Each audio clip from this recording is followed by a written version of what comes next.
Thank you very much, ADZ and DG Pam. Hello, everyone, and good afternoon once again.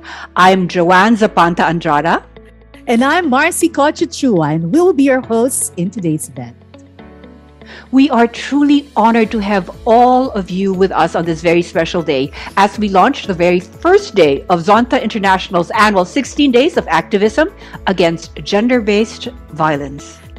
This year, alongside its global campaign, Orange the World, Fund, Respond, Prevent, and Collect, locally, we've decided to take things a bit further. This 2021, we challenge you to take action. How will you raise your voice to not only fight for, but support those who are victims of violence against women and gender inequality? Together, let us raise our voices and initiate the change. Yeah, this is so exciting, isn't it, Marcy? Yes, Joe. And I know, and I must say, I'm particularly excited for day one because we'll be touching on something that is very close to my heart. Oh, and what is that, Joe? It is about art. And I'm sure everyone has noticed all the beautiful artworks in the beginning of the program. Yeah. Well, those artworks were actually created by young survivors of sexual abuse as a form of art therapy. One of the many kinds of therapies that are available at the Zonta Club of Makati and Environs Psychological Center for Sexually Abused Girls that is going on its 25th year. Wow, fantastic. Yeah, and precisely because we have seen it work, we are kicking our first day off with this particular topic, art as a voice for healing. Beautiful. Very, very interesting, Joe. How we start with getting into the healing portion of it all. We hear so much about why this form of violence should stop. But rarely do we talk about what actually helps. Helps the survivors, helps the people around them once the deed has been done. And I think it's important to know, first and foremost, because right now we can continue to speak up to prevent it. But how about the many women and girls, and even actually boys, sadly, who are already victims? The question is, how can we help them heal? And what can we do right now?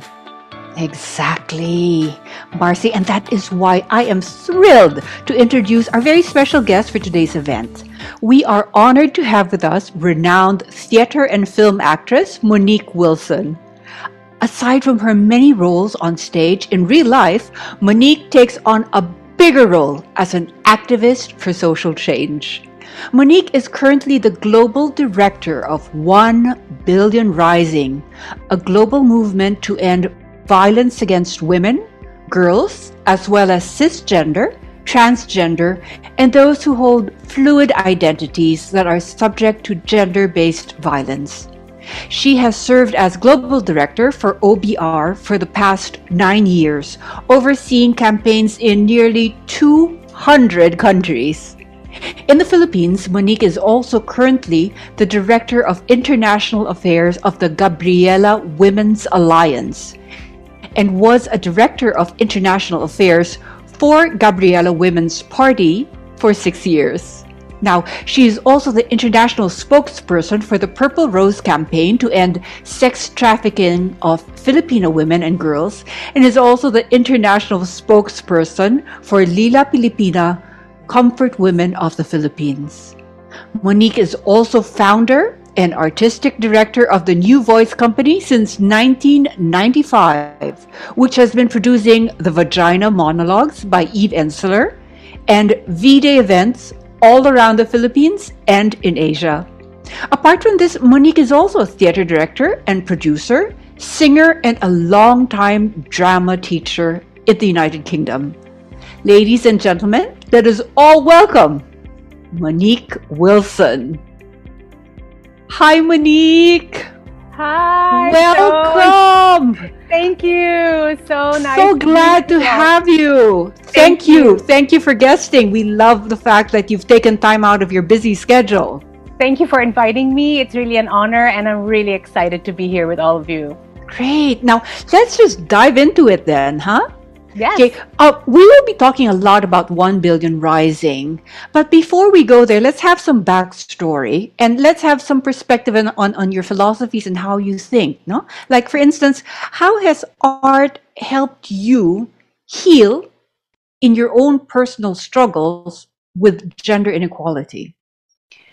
Well, art has been really instrumental because I think when we're young and growing up in this world, we don't even realize that we're in a struggle, because it's kind of just normalized. Whatever violence or abuse or inequalities we feel is just normalized. And I grew up in a household with a very dominant father, so very highly, highly patriarchal. And there was also elements of violence there. And also I grew up in the theater world in those years where it was also very patriarchal, quite Yes. abusive and restrictive of your freedoms. And Yes. and I think when we're young, we just kind of see it as normal, until I started to produce the vagina monologues when I was already 28 years old. So I had done 10 years of repertory, 3 years of Miss Saigon in London. I went to drama school already, kind of seeing all of it, but not really using the art as part of the healing. And it was really the vagina monologues producing it in 2000, so long ago now, almost 22 years ago, Yes. where I realized that art is a catalyst for you to find your voice, for you to get empowered, for you to feel like you're in a collective struggle. So you're also not alone with it. And also to raise consciousness about the issues. So it's very interesting because you're the artist performing it, but you're also producing it. So you're also in a space where you're seeing other people get empowered with your art, the art that you're doing. So therefore you're also getting empowered. And I'm telling you, it's really it's a long journey. It's not overnight. I'm still learning things now. I'm still feeling like there's many elements still where sometimes you have your voice and then sometimes you feel like you lose it. Sometimes you feel like you have your light and you can claim it. And then sometimes you feel, why am I allowing situations still to diminish who I truly am? So it's such a big societal situation that I think, but art is so fluid, you see.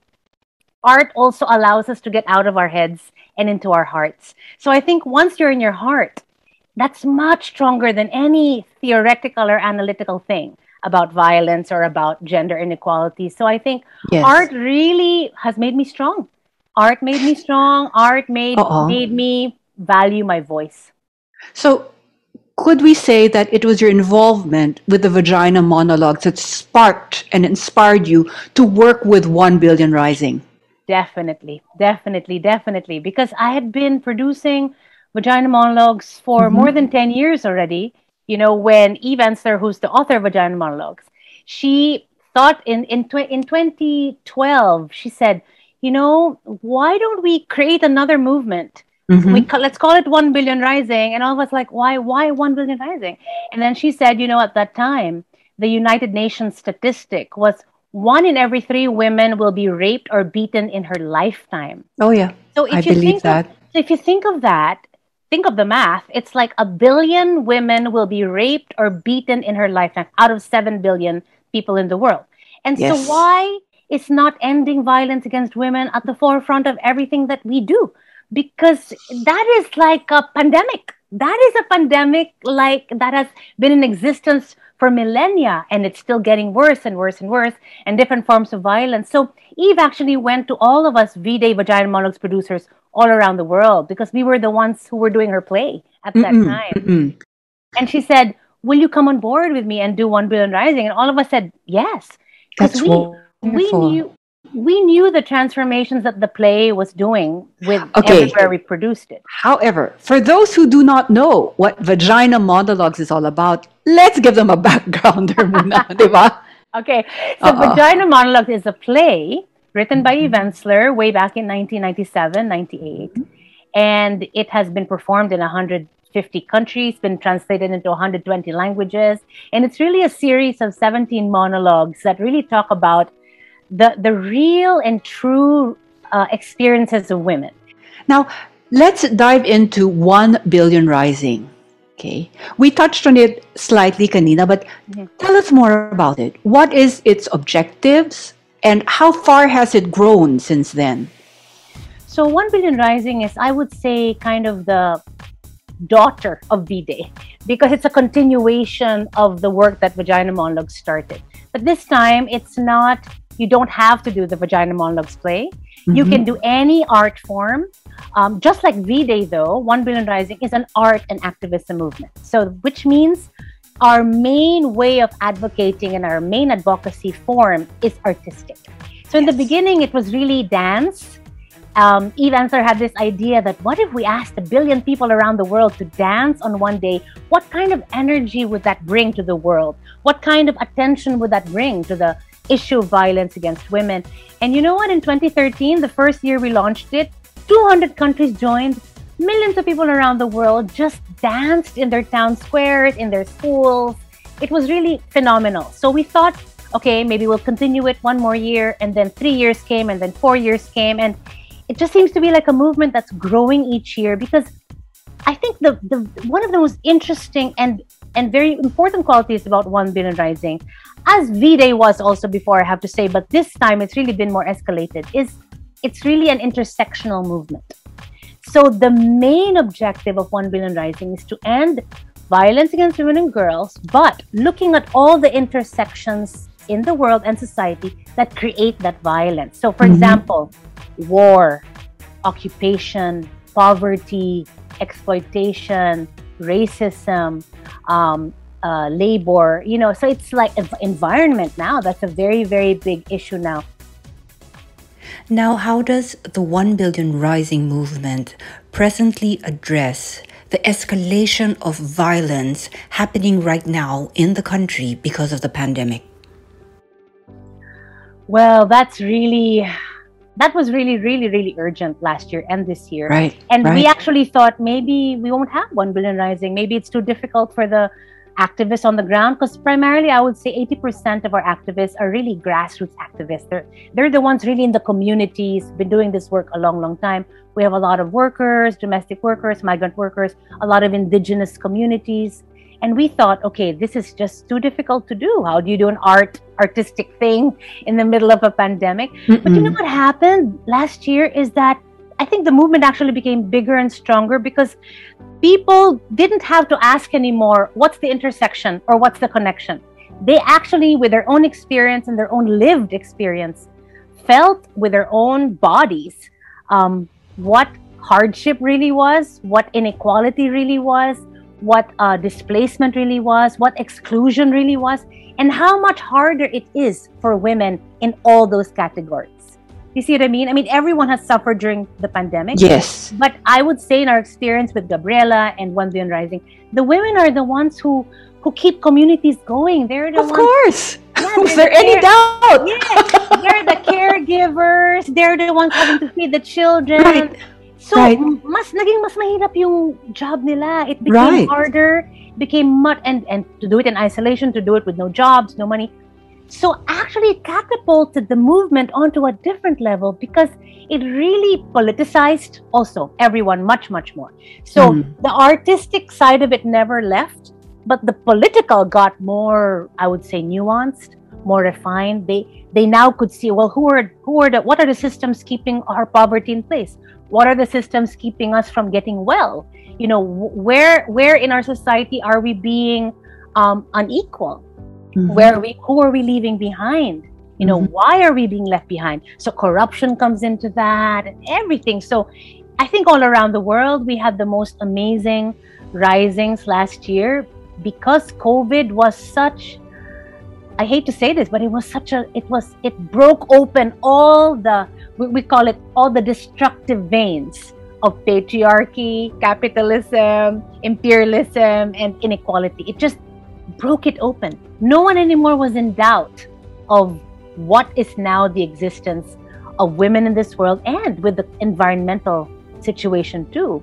And I think that's a big, big thing that has emerged very strongly in the last years, led very much, I have to say, by our younger activists.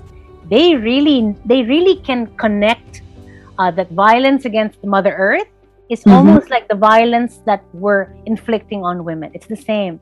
We abuse the earth, we abuse women, and yet we expect these two components to nurture us and keep us alive and keep us well and keep us connected. So yeah, so I think this year, our theme actually for 1 Billion Rising this coming February 2022 is rising for all the bodies of all women and girls and the earth. So it's really now a connection. Okay, so there's an environmental component that you're stressing for the year 2022. Yes. How does 1 Billion Rising in the Philippines, okay, plan to expand? What are your concrete or specific projects that you plan for 2022, knowing your theme, no? Yeah. Includes environment. What are the concrete projects that you are envisioning?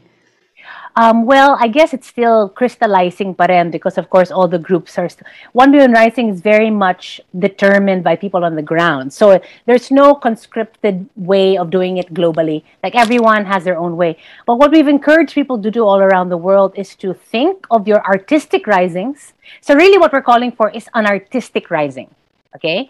It can mean dance, art, theater, music, social media, film, visual art, and then set it or film it because of the digital age and COVID in nature settings where we can see that your space is something you're also fighting for, you know? So for example, by the waters, by the mountains, by your gardens, by public spaces, and definitely here, because here in the Philippines, we have so many issues of mining and extractive companies, you know, that are eradicating, kind of like plundering our mountains and our resources. So for the artists and activists, it's a really challenging call because it's like, okay, create your art, but express it, manifest it, and place it in a space of Mother Earth and Mother Nature where the visual will be very arresting. Because what I was going to say is my take from all of this. Now, one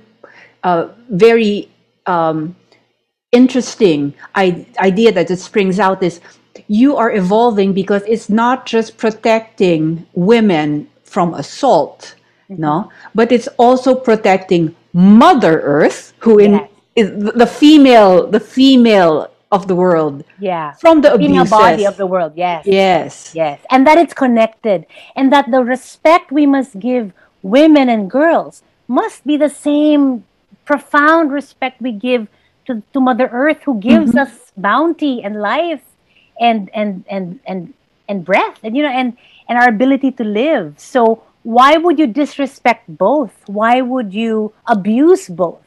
And honestly, we have been abusing Mother Earth as we've been abusing women. There's no doubt. Nobody questions that. So if nobody questions that, well, why aren't we doing everything in our power to stop it, to change it, to transform it? Absolutely. Now, last question, Monique. For our audience today, and for people who will be listening to this recording in the future, if they want to be part of 1 Billion Rising, how do they get to do that? Well, 1 Billion Rising is owned by everyone. Okay, so it's very clear. Like, okay, Gabriela, of course, leads it here, but you don't have to join the Gabriela 1 Billion Rising, as many of the schools and other events don't. So basically, if you have a community or a group who want to do something artistic, whether it's a theatrical thing or something on digital art, or maybe create a film, you can just go to 1billionrising.org, which is the global website. There's a lot of ideas there. You can sign up there so that because I'm the global director, will know that you are joining. And then I take you on board with the global aspect of it. And then basically, moving towards February, we kind of try to get a hold of everyone who's doing, last year we had thousands of events in almost 200 countries. So I'm like the glue that puts everyone together. So I'm also the one who ensures that whoever does a rising, whatever form that is, can also be shared on our global platforms. Because I think solidarity is a very, very big thing with our movement. Like, we have to do this in solidarity with each other. So our actions and our initiatives have to be visible to each other. So the farthest reach we can bring it through our core social media and through local media and international media, I think that's really very, very important. So for anyone interested, feel free to contact me, Monique at 1billionrising.org. That's my job. Let's repeat that. Monique at 1billionrising.org. There you go. Yeah, and then I can talk you through whatever ideas you might have, or if you have a community already who would like to do something, I really would urge artists to join, because since it's an artistic rising, we also need artistic ideas. And this is not just open to women, but men as well. Oh, definitely. You know, Joanne, in 1 Billion Rising for a few years now, we've had many components of our rising. We have youth rising, we have workers rising, we have rising for Mother Earth, we have indigenous rising, and we have artists rising, and we have men rising. We have women. Brilliant. So men definitely have been a huge part of this movement. We need the men to be with us because women can't do this by themselves. And also, it's not just a women's issue, it turns out. Like, we need men to transform with us and to help transform the situation too. So yeah, it's really open to everyone, as long as, of course, your objective is that, to end violence against women. And yeah, and also what we want to emphasize with 1 Billion Rising is it's a movement of hope, you know? Like, we are given an onslaught of disasters, terrible stories. Of course, that's all necessary, of course, you know? And somehow we felt over the years that it also creates a barrier between, you know, what people want to do and what they can do, because sometimes they just get hit with inertia, or they're just immobilized. Oh, yes. It feels overwhelming. It feels overwhelming. So what we want to say is that the artistic component, as we've seen, gives so much joy. It gives so much joy because we also have so much to celebrate. You know, we are surviving. We are passing laws all over the world that are changing things for women. We have amazing women on the ground, amazing women leaders, amazing women artists, and we cannot lose that hope. Otherwise, if we do, then we're not going to be able to get to that future that we're dreaming of or that we're rising for. That's right. Monique, thank you so much. This has been so inspiring, motivating. Thank you. And we are so blessed to have had you as a guest on the show. Thank you. Thank you so much. And thank you so much for having me. And I really look forward to all of you joining 1 Billion Rising. I'll definitely let you also know what events we're doing with you. I think we're planning a lot of artist risings. And we're going to need a lot of women with us and men. And yeah, make it big and make it amazing and make it powerful and make it strong. Okay, great. Monique, thank you so much. Ladies and gentlemen, Monique Wilson. Thank you.